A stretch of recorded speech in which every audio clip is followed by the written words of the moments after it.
नमस्कार, स्वागत है आपका न्यूज 21 भारत में। दिन भर की अहम खबरों के साथ मैं सिमरन शुक्ला। हमेशा की तरह खबरों की शुरुआत करेंगे झारखंड से। कल यानी 24 अगस्त को झारखंड कैबिनेट की बैठक होगी। इस बैठक में उद्योग विभाग और कार्मिक के कुछ महत्वपूर्ण प्रस्तावों पर विचार होगा। मुख्यमंत्री हेमंत सोरेन की अध्यक्षता में होने वाली बैठक में पारा शिक्षकों के अस्थायीकरण, कोरोना महामारी की तीसरी लहर को लेकर किए गए उपाय और मुद्दों पर चर्चा हो सकती है। आपको बता दें कि झारखंड विधानसभा का मानसून सत्र 3 सितंबर को शुरू होने जा रहा है। इससे पहले पूरी तैयारी करने का फैसला लिया जाएगा। सत्र से पहले कैबिनेट की यह आखिरी बैठक हो सकती है। बताया जा रहा है कि इससे पहले 5 अगस्त को कैबिनेट की बैठक हुई थी।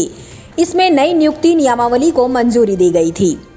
पिछले दिनों रांची उत्पाद विभाग की कस्टडी में दूध बेचने वाले एक कारोबारी की हुई मौत का मामला उलझ गया है। वहीं उत्पाद विभाग पर सवाल भी खड़े हो रहे हैं। इस पर सत्ता में शामिल पार्टी कांग्रेस सख्त रुख अपनाते हुए कहा कि इस मामले में एक्साइज डिपार्टमेंट के अधिकारियों से अगर गलती हुई है तो इस पर जांच होनी चाहिए और जांच में दोषी पाए जाते हैं तो उन पर कार्रवाई भी होनी चाहिए। उन्होंने कहा कि गठबंधन सरकार संवेदनशील सरकार है। इस सरकार का एक ही एजेंडा है, इस राज्य का विकास और राज्य की जनता की सुरक्षा। नहीं, देखिए, मुझे ये लगता है कि ये बहुत ही गंभीर घटना है और ये हम लोगों के भी संज्ञान में आया है। स्वाभाविक तौर पे हम ये कहना चाहेंगे कि ऐसी गलतियां की पुनरावृत्ति ना हो, क्योंकि इस राज्य में जो सरकार चल रही है वो सरकार अहंकारी सरकार नहीं है, पूर्ववर्ती सरकार के माफिक। यह सरकार पूरी तरह संवेदनशील है और इस सरकार का एक ही एजेंडा है कि इस राज्य का विकास और इस राज्य की जनता का जीवन सुरक्षित हो। ये इस एजेंडे पे महागठबंधन की सरकार चल रही है और हमें लगता है कि जिन प्रशासनिक अधिकारी या जो एक्साइज डिपार्टमेंट के अधिकारियों से गलती हुई है उनकी जांच होनी चाहिए और जांच के उपरांत उन पर कार्रवाई होनी चाहिए। कोरोना का बहाना कर राज्य सरकार और केंद्र सरकार बढ़ती हुई महंगाई को लेकर एक दूसरे पर आरोप प्रत्यारोप लगा रहे हैं।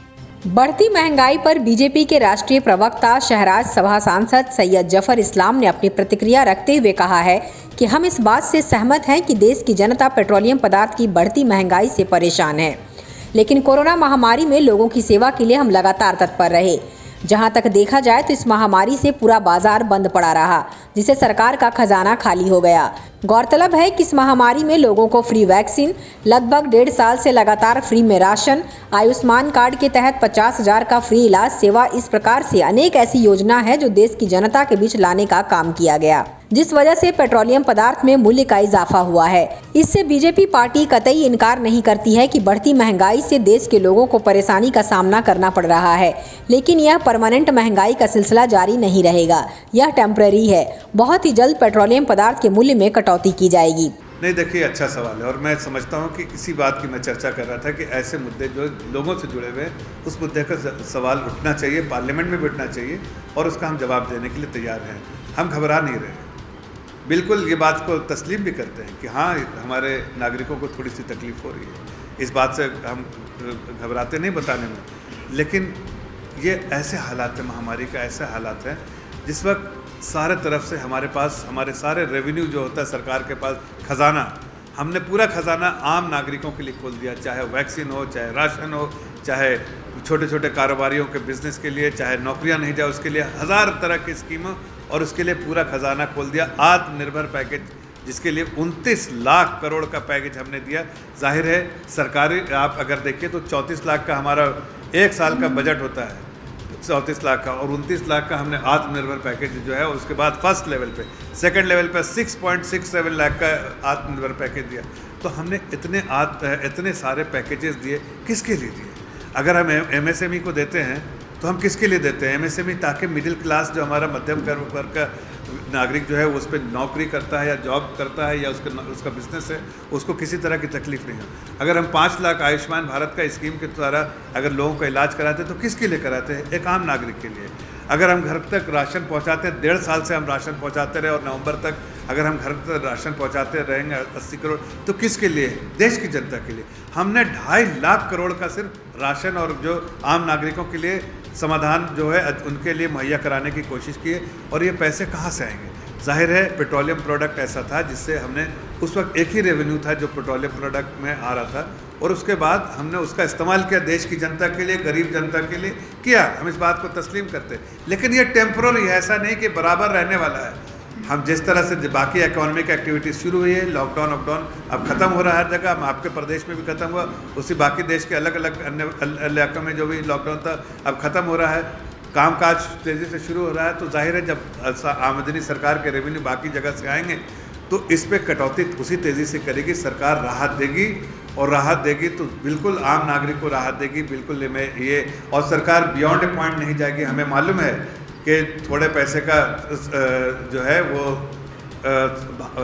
थोड़ा भार लगा है ये पेट्रोलियम तेल डीजल पे, और इस बात से हम ऐसा नहीं कि कुछ और जवाब दे रहे हैं, हम इसको तस्लीम भी करते हैं, मानते भी हैं, लेकिन ये टेम्पररी है, ये थोड़े दिन की बात है। इसी में सरकार चला रहे गठबंधन सरकार कांग्रेस के प्रदेश प्रवक्ता राकेश सिन्हा ने बताया कि बीजेपी के जो भी नेता मंत्री प्रवक्ता आते हैं वह राज्य के जनता को गुमराह करने का प्रयास करते हैं, क्योंकि केंद्रीय वित्त मंत्री ने पहले ही बता दिया है कि किसी भी हाल में पेट्रोल डीजल की कीमत में कटौती नहीं होगी। आखिरकार किस प्रकार से बीजेपी के प्रवक्ता ने महंगाई को कम करने की बात कही, सिर्फ राज्य की जनता को बरगलाने का काम कर रही है।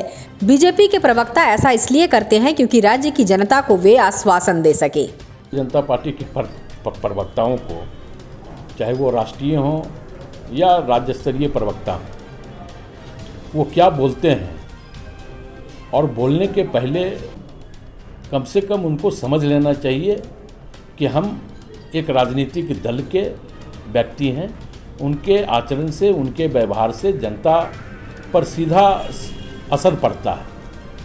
अब महंगाई कम हम करेंगे, कब करेंगे वो महंगाई कम? उनके वित्त मंत्री ने तो कह दिया है कि किसी भी सूरत में पेट्रोल और डीजल के दामों में कटौती नहीं होगी। तो जब पेट्रोल और डीजल के दामों में कटौती नहीं होगी तो महंगाई कम करने का उनके पास क्या फार्मूला है? तो हमें लगता है कि वो आकर के सिर्फ बकबका करके अपने आका को खुश करके अपना पद बरकरार रखना चाहते हैं भारतीय जनता पार्टी के तमाम लोग। आरोप प्रत्यारोप का दौर तो लगातार चलता ही रहेगा, लेकिन राज्य की जनता यह आस लगाए बैठी है कि आखिरकार इस बढ़ती महंगाई से कब हम लोगों को निजात मिलेगी। न्यूज़ 21 भारत के लिए रांची से शुभम कुमार की रिपोर्ट। सिख श्रद्धालुओं के लिए एक अच्छी खबर है। पाकिस्तान ने सिख श्रद्धालुओं को अगले महीने से करतारपुर साहिब जाने की अनुमति देने का फैसला किया है। 22 सितंबर को सिख धर्म के संस्थापक गुरु नानक देव की 482वीं पुण्यतिथि है। गुरु नानक देव की पुण्यतिथि के मौके पर 20 सितंबर से गुरुद्वारे में 3 दिवसीय अनुष्ठान होगा। पाकिस्तान स्थित करतारपुर गुरुद्वारे को खोलने का निर्णय national command and operation centre ने लिया है। हालांकि इन तीर्थयात्रियों को सख्त कोरोना प्रोटोकॉल का पालन करना होगा। करतारपुर साहिब जाने के लिए पाकिस्तान की ओर से खास गाइडलाइंस जारी की गई है, जिनका पालन करना अनिवार्य है।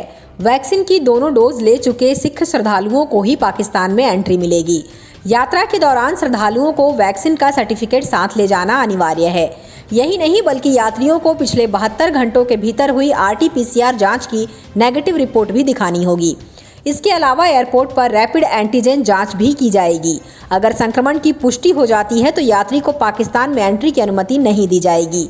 करतारपुर दरबार साहिब में एक साथ अधिकतम 300 लोगों को एकत्र होने की अनुमति है।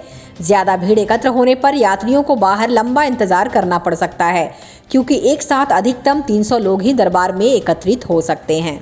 देश में कोरोना की दूसरी लहर भले ही धीमी पड़ गई हो, लेकिन मामले अब भी लगातार दर्ज हो रहे हैं।